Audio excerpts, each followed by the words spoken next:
coffee stops are one of the traditions of a club ride, and a lot of people love going on a cafe stop ride. But is it spoiling your training? Is it better not to stop at the cafe? I'm David, and this is Forest Velo. So the first thing to say is, if you enjoy your coffee stop rides and you're not really that bothered about how fast you are or whether your fitness is growing, well then you can probably stop watching now. But if you are interested in being as fit as you can and maximising the hours you've got to train, keep watching the video to find out the reasons why. First thing to remember is, as soon as we stop on a ride, our body goes into repair mode. So rather than taking glycogen out of the muscles, it's trying to put it back in.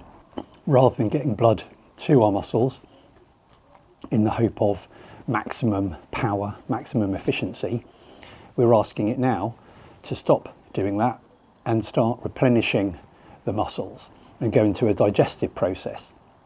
And these processes don't just switch on and off.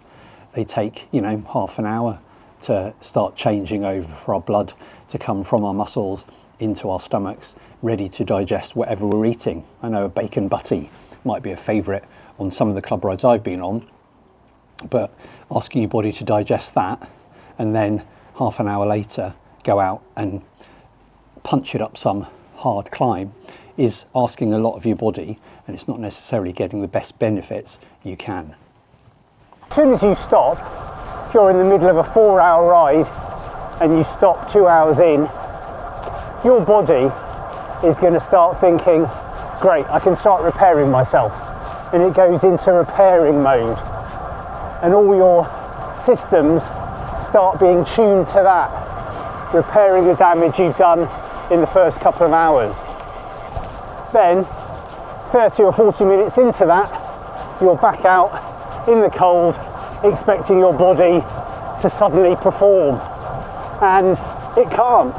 Your body isn't a switch. You can't just flick it into endurance mode again.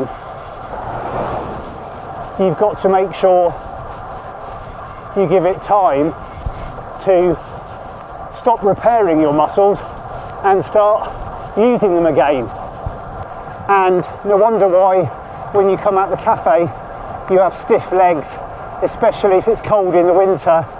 Your body has just had a complete break.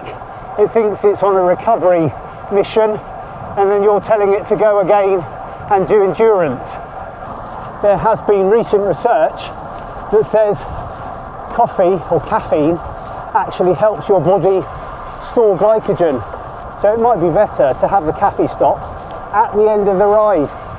Do your 3-4 hours and your body's had the time it needs to really fatigue those slow twitch fibres and develop or start to develop your mitochondria.